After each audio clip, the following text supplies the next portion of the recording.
প্রধানমন্ত্রী হিসেবে দায়িত্ব গ্রহণের পর প্রথমবারের মতো তেজগাঁও কার্যালয়ে অফিস করলেন প্রধানমন্ত্রী তারেক রহমান। সরকারি ছুটি থাকলেও প্রশাসনে গতিশীলতা আনতে আন্তঃমন্ত্রণালয় বৈঠকের সিদ্ধান্ত অনুযায়ী প্রধানমন্ত্রী অফিস করার সিদ্ধান্ত নেন।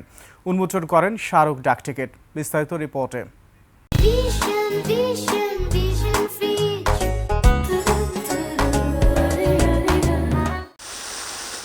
শনিবার সরকারি সাপ্তাহিক ছুটি, মহান শহীদ দিবসও ছুটি।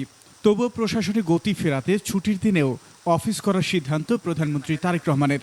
দায়িত্ব গ্রহণের পর প্রথম নিজ কার্যালয় দিয়ে শুরু করেন ছুটির দিনের কাজ। প্রধানমন্ত্রীর কার্যালয়ে পৌঁছলে তাকে স্বাগত জানান কার্যালয়ের কর্মকর্তারা। প্রধানমন্ত্রী তারেক রহমান সাবেক প্রধানমন্ত্রী বেগম খালেদা জিয়ার শাসনামলে দায়িত্ব পালনকারী কর্মকর্তা ও কর্মচারীদের সঙ্গে কুশল বিনিময় করেন। অনেকে নাম ধরে ডেকে কাছে টেনে নেন। দাপ্তরিক কাজ শুরুর আগে প্রধানমন্ত্রীর কার্যালয় চত্বরে একটি স্বর্ণচাপা ফুলের চারা রোপণ করেন। মহান শহীদ দিবস ও আন্তর্জাতিক মাতৃভাষা দিবস 2026 উপলক্ষে বিশেষ স্মারক ডাকটিকিট উন্মোচন করেন প্রধানমন্ত্রী।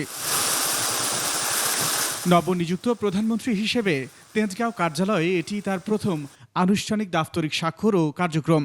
এর মাধ্যমেই দীর্ঘ সময় পর সরকার প্রধানের উপস্থিতিতে এই কার্যালয়ে নতুন সরকারের প্রশাসনিক কর্মকাণ্ড পূর্ণোদ্যমে শুরু হলো।